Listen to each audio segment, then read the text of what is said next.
Thanks for downloading a 3CR podcast. 3CR is an independent community radio station based in Melbourne, Australia. We need your financial support to keep going. Go to www.3cr.org.au for more information and to donate online. Now stay tuned for your 3CR podcast.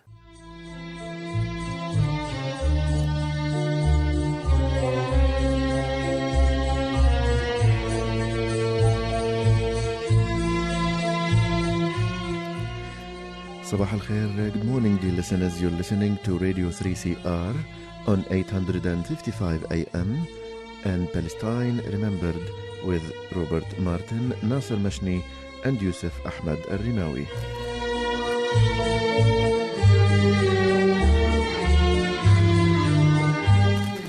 Thank you for tuning in to another edition of Australia's only radio program that is totally dedicated to the Palestinian cause in English language. We would like to welcome our listeners on the AM dial and those who will join us later on 3cr.org.au/podcasts.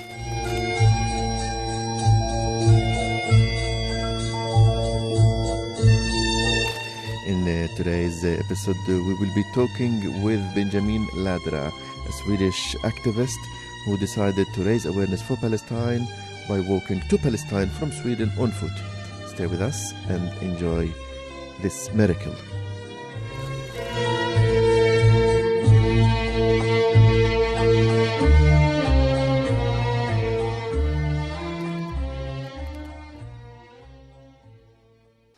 Good morning, Robert. Good morning, Yusuf. Good morning, listeners. So today, this is another week without our foreign correspondent, Nasser Mashni. It's much quieter. It's much quieter, but we have to say that we miss him. We do. That's all right. We have to do a lot more work, though, because he does come very prepared. Well, let's not admit that on air. But so take that out. Strike that. We'll take that out. Yeah. And what do we have today, Robert? We have a young Swede who decided to go for a walk from Sweden to Palestine to raise awareness. Only? So fantastic. Kudos to him. And he tells us about what's going on, what inspired him. So this is the story. My friend Tariq Oda and his wife Amal Swerjo told me a few days ago that there is this Swedish guy who is on his way to Palestine on foot from Sweden that they spoke to on Facebook, and they said that you should be on Palestine Remembered and referred us to him. So we're so grateful to Tariq and Amal. We did an amazing interview, and I say amazing because of him, not because of us. I mean, anyone. No, hang on. I mean, we did a good job, but yeah, he was doing the tough part, which is walking. And we did the interview on Wednesday. So what we are going to hear, Robert, is? We're actually going to hear him live. So he's not on a break. He's just actually half walking. We actually had to ask him to take a seat a little bit because it's a very loud road. But he's in the process of walking. So please enjoy it.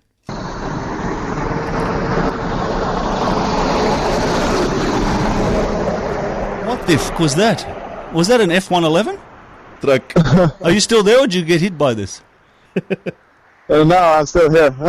Okay. But, hello from Melbourne. hello there. Benjamin, where are you now? I'm in Turkey. I just left Edirne. I crossed the border into Turkey 3 days ago. And now I'm sitting beside the highway. Just for our listeners that aren't familiar with what you're doing, can you tell us where you've left from, where you're going, and how the hell you got into this? This is fantastic. So I left my apartment in Sweden a couple of months ago, like 7 months, and started walking. And I'm on my way to Palestine. I'm walking to show solidarity and raise awareness about the occupation, because Palestine has been occupied for 70 years this year.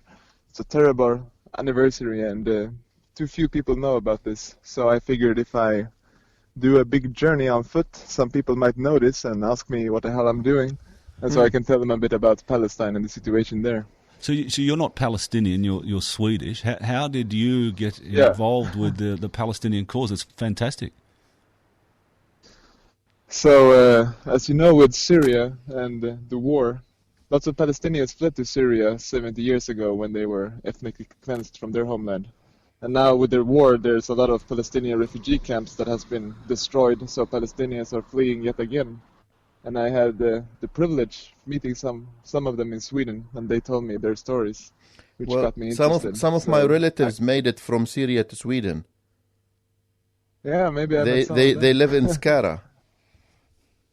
In Skara, all right. No, I met some in Gothenburg. So now Sweden has the second biggest Palestinian population in Europe. Germany has the biggest. Well, Benjamin, we started the interview with knowing where exactly you are. But of course, this is fascinating to know that you decided to increase awareness about Palestine through walking on foot. That's more than 5,000 k's, isn't it? It's about 5,000 kilometers. Roughly. Okay, so tell me the reaction of the first person you told that I'm going to do this. Was it one of your relatives, your friends, or just tell me his or her reaction when they heard that you're going to do that walk? Well, I think most people didn't believe me when I said I was going to do this. It seems like quite a big thing to do. It's not very normal. So I think most people just thought I was exaggerating and had this crazy idea that I would never pull off, but now I'm here. So what's the response to the people that you actually see walking along the street? Because, I bump into people at the bus stop and I say, look, I'm just going up the road to get some sausages. And you're saying, oh, look, I'm going for a walk. Yeah. I've only got 4,995 kilometres to go. I'm on my way to Palestine. Now, what do these people say? Do they look at you and think maybe they should call the doctor? No, actually, most people think I'm a refugee since I'm walking on the side of the road with a lot of luggage. Of course. So pretty much everyone thinks I'm a migrant and they don't understand why I'm heading the wrong direction towards the Middle East and not from it. Just yesterday I was stopped by Turkish police and they weren't messing around.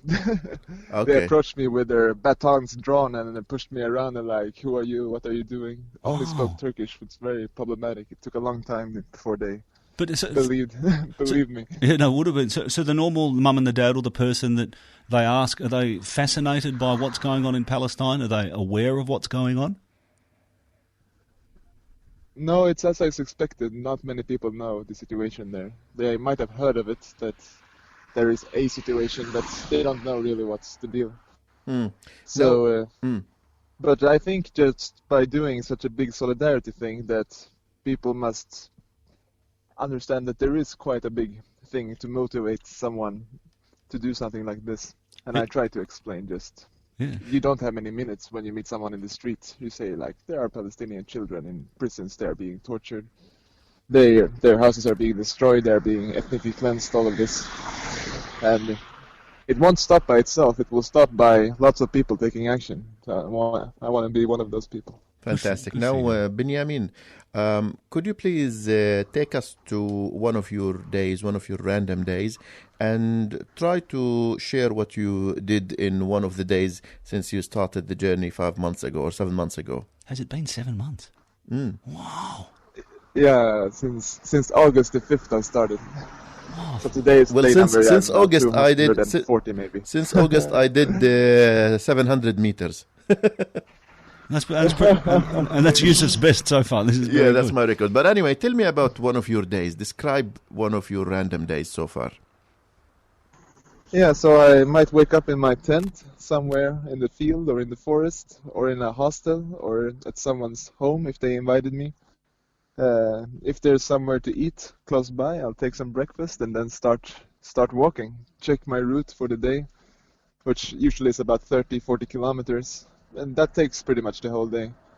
And then I'll set off, start to walk. And lately I'm always thinking of what I can do better, what I can do more.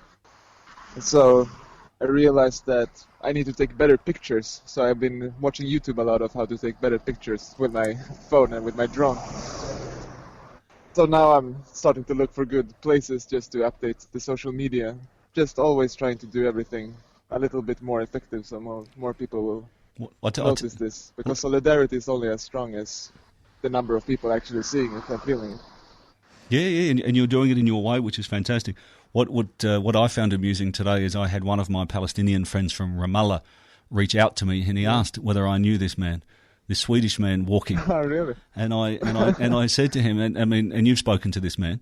He runs some very, very great Facebook pages, being the Eye on Palestine, and Instagram pages, Eye on Palestine, and he gives me a lot of good information because he's on the ground there. But he actually said that the reactions they're getting in Palestine about you is fantastic, which is showing that there's great awareness that you're doing. And so I was so happy when he said, "Have you heard of this man?" And I said, "I'm interviewing him really soon." And so it shows that it is getting out there, and we all have to do our part. And it's you reminded me of Forrest Gump for whatever reason, because Forrest Gump, I don't know if you've seen this movie. He said he was going for a walk. I saw that movie. He said he's going to go for a run, and he ran for months. And the fact that you're doing this is fantastic. Are you getting any negativity on your way? Are you getting people saying, "What are you doing this for? You're a fool." Yeah, of course. Lots of people take offense by the flag, and I suspect that I will get some problems in Turkey because I feel that the nationalism here is pretty strong. I get harassed by police pretty much every day, and lots of hate, of course, social media. Oh, wow. What a courageous man. What's one story, or more than maybe a couple of stories, you would like to share with us? One of your roads stories. Well, I went past the Israeli embassy in Prague, so they called a lot of police and stopped me. They called the bomb squad, searched all my stuff. Seriously, so just that was pretty extreme. Go through that. Tell us about that. Yeah, so it happened to be on my way. So I saw the Israeli flag in the 500 meters in front of me, and oh yeah, this must be the embassy. Oh well. Google Maps says I should go walk past it, and it's on my route, so I'll just walk past it. But, they have armed surveillance 24/7. So when they saw a guy with a big Palestinian flag coming on the road, they started shouting, wanted me to stop, and of course I stopped. And then they called more police and lots of secret police from the embassy, I guess, the Mossad and the Shin Bet. Wow. That's in Czech Republic. 2 hours. They called the bomb squad, searched all my stuff. So you've spent time in Palestine too, haven't you? Yeah. So last year in April. Tell us because I also have spent some time in Palestine. Tell me what your first thoughts were before going in, what you were wondering, and then tell us how you found the Palestinians. What were your first thoughts and and how you felt? Well, of course, I knew a lot about the occupation before from Palestinian friends in Sweden, so I was expecting the worst. I got harassed at the airport, of course, lots of interrogation for maybe 2 hours, while my friend, who is blonde, just went straight through. When they saw that I had an Arabic-sounding last name, they said, go to the interrogation room and wait. But even though that you have a Jewish-sounding first name. Sorry, what? Even though that you had a Jewish-sounding first name. Yeah. So everyone assumes nobody gets my story right when they see me on the road. They think I'm Jewish or Muslim. They think I'm walking from Syria. When I say Sweden, they say, "Oh, Syria." No, I'm going to Palestine. They say Pakistan. They have no idea. So when you got to Palestine the first time, from what you had read, was it what you expected or was it worse?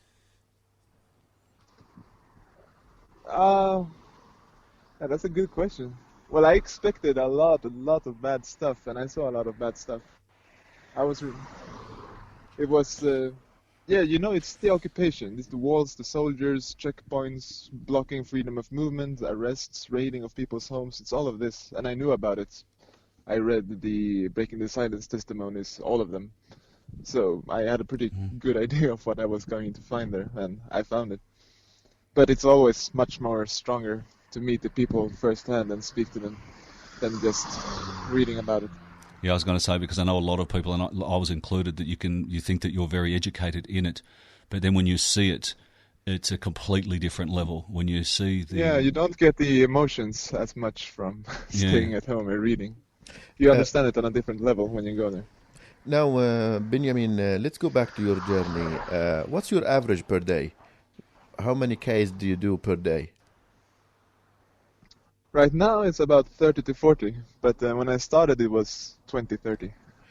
Okay, and well, I'm picking up the pace. My feet are getting better.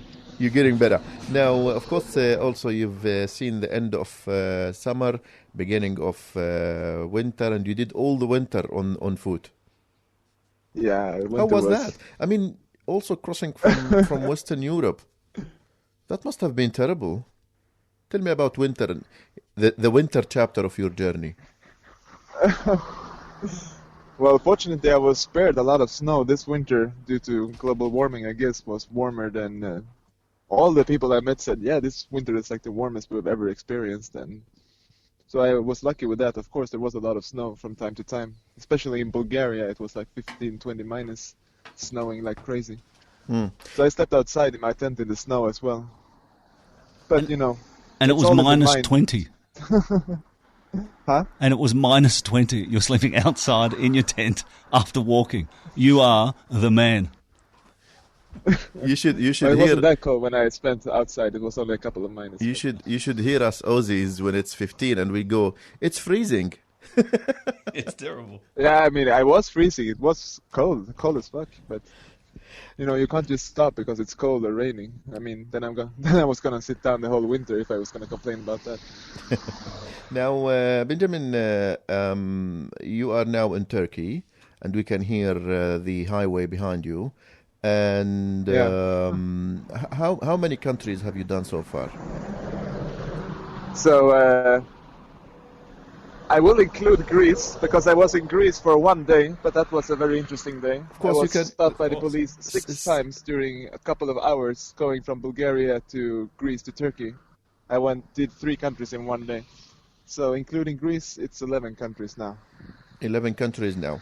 And of course, after Turkey, you will go to, because now you have the Syrian border, of course, that's not an option. Yeah, you're going to Iraq, maybe, try from to Turkey? stay positive about Syria all the way, but it doesn't look like it's getting better. Yes, but what's the next country? So terrible to see the news about what's that. the next country after Turkey? So I'll go to the Syrian border, and there's a Turkish city there called Iskenderun, and they have a port. So I'll take the boat from there to Egypt, and from Egypt I will go through the Sinai Desert, and Jordan is very close. The coast is only like 5 kilometers or something on the map, so I was thinking if I could swim those 5 would be nice. If I can't, I'll just no, please don't do find a that. way over. Please don't do that. You're gonna make it very hard for the rest of humanity to match what you did. What is your my? I was going to say, what is your Facebook page where people can support you, and where can they come and walk out and find you and see you? What is it that we can do to help you raise awareness? Because we're in the luxury of our studio or our car or our home, but you're doing the 5,000 kilometres. Is there something that we can do to help? I have a Facebook page. It's my name, Benjamin Ladraa. You can find it if you search #WalkToPalestine. And I also have my Instagram, which is also Walk to Palestine. We'll find those and we'll put the links up, definitely. And I think we also had a question from our international correspondent, being Nasser Mashni, who wanted to ask a question. Have you got the questions that he wanted to ask? I think we have done Nasser's questions, but I think Nasser will be interested in elaborating more of stories you want to share with us. One of his good questions, which I thought was, what are your plans to get into Palestine? The fact that you're raising awareness, you're making it a beacon of hate as far as Israel's concerned. What do you think will happen when you get to the border? I know. What are you suspecting, or what are your plans? I'm expecting some long and painful interrogations. Maybe they'll throw me in the arrest for a couple of days and deport me. You'll need a rest anyway. I don't expect to get in. Wow. Imagine after all this it's not the point either. The point is to raise the awareness, and it only proves my point if they deport me just for speaking about human rights abuses and the crimes against humanity. Well, if that happens, please go. If that happens, please don't go back home walking. Please catch a plane on the way back. I actually think they will send me on a plane going. If they don't, I will stay in maybe Jordan and relax for a couple of days. I'm actually planning on learning how to do better photography and videography so I can better document future projects. Do you have a normal job? It's a shame that I can't do it very good right now, but I'm planning to get a camera so I can take better pictures of everything. Benjamin, I want to go back to you. Tell me about you. I'm a musician. Tell me more I about that. studied music a lot, like several years, 3 years after high school at different, you could say, universities. I spent a year in Japan, in Tokyo, learning Japanese. Wow. I like to read a lot, which is my biggest strength, I think. I think you have some very humanistic qualifications, which is something that too many people lack. And you've also got the courage to do what you do. So congratulations. I mean, it's fantastic work. Well, I came to the realization after lots of reading and a bit of activism that social change has never happened by itself. It's always been precedented by a mass movement demanding, and it's always repressive states doing everything they can to prevent good change from happening. So the thing really required by each and every one is to do as much as they think they can, and then break their own limits, because usually we can do more than we think. To be an active part and not just sit around and hoping the world will fix itself, because it won't. Fantastic. Us. Now, I'm sure you've been receiving a lot of encouraging messages and comments from Palestinians and pro-Palestinian activists on social media. I have. But maybe there is one or two messages that really meant a lot to you and helped you go further in your work, or maybe stronger. Is there something you want to share with us? Yeah, I was actually doing a little nostalgia trip like yesterday, looking through my earlier posts and thinking back several months ago where I was then and what I was thinking then. Then I saw a comment that someone wrote that Benjamin Netanyahu put all the Palestinians in a cage, and that this Benjamin me is trying to be the key to unlock that cage, which was such a beautiful metaphor. That is amazing. It really touched me. It was really beautiful.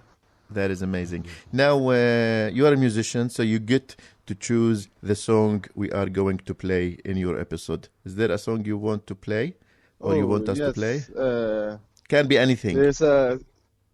There is a Swedish song about Palestine. It's extremely famous. It's called Leve Palestina by a band, Kofia.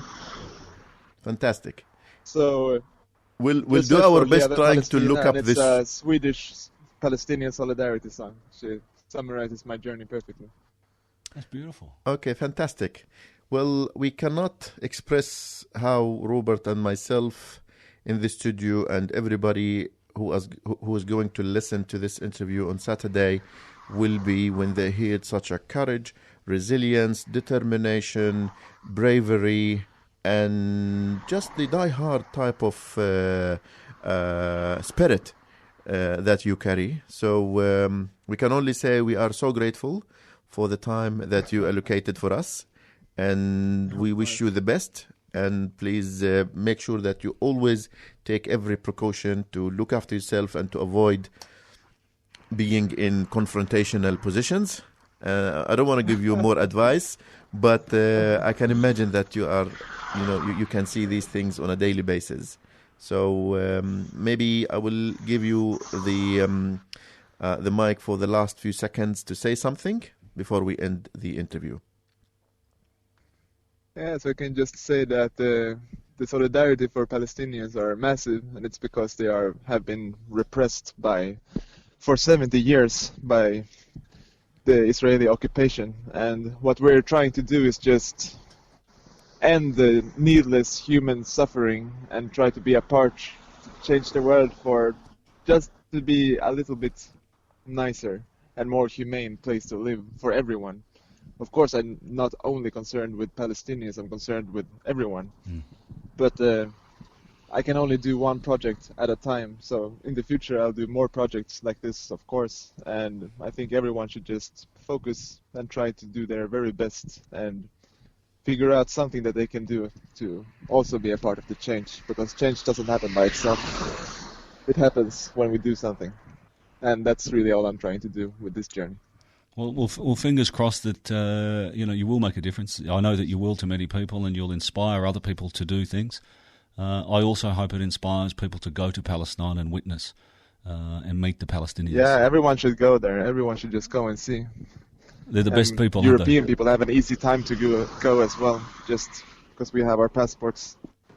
Yeah, so if you just keep telling people to go, and I think that's a really, really good thing. But thanks for taking the time out to join us. And hopefully one day we'll all cross paths and keep walking. And I'll think of you as I walk to my car later, which is about 10 metres. Yeah, hopefully we'll meet someday somewhere. Yeah, absolutely. Fantastic. Well, you take care, and thanks for joining us. Of course. All right. Bye-bye. Okay. Thank you for having me, guys. Bye. Bye. What an amazing man, Robert. It's incredible to think that one day he's going to wake up, walk out the front of his apartment in Sweden, and say, I'm going to walk to Palestine. So fantastic. Well done. But it reminds me of John Salisbury, who is an Australian guy. Yeah. Who is a little bit older than our friend Benjamin. And he walked from Sydney to Canberra. Fantastic. On a few occasions to raise awareness. And so all of these little things that we as activists can do is fantastic. So, yeah, well done. I think, while John and Benjamin shared the walk to raise awareness for Palestine, any other form of raising awareness for Palestine through poetry, painting, sports, flag raising, random conversations, a sticker on your car, a T-shirt that like you're now wearing, and what does it say? What does my T-shirt say today? Well, I have to. Would you like that? Let me stand up. Stop. Yeah. But you should read the front and the back. Yes. So the front says "Stop Israeli Terrorism, Boycott Israel," and the back says "Stop Israeli Terrorism, Boycott Israel." The same. So how do you know that it's not upside down? I call these. I call all of these conversation starters. And so what John's doing, what Benjamin's done, what all of these people... And what we are doing. Yeah, 100%. And it's those little conversations. And as Benjamin said, things need to change by people, and you've got to get involved. And that's what he's doing. And change is not going to happen on its own. Well, it might, but it gets worse. It seems to get worse. Leve Palestina och krossa sionismen. Leve, leve, leve Palestina. Leve, leve, leve Palestina. Leve Palestina och krossa sionismen. Leve Palestina och krossa sionismen. With this, we've come to the end of this special episode where we spoke with Benjamin Ladraa, the Swedish guy who is doing the walk from Sweden to Palestine. And remember to tune in next Saturday, same time, 9:30 in the morning. Until then, have a great time and salam. And until the end of the episode, I will leave you with a Swedish song for Palestine. Bye-bye. Leve Palestina, leve Palestina och krossa sionismen. Leve Palestina och krossa sionismen.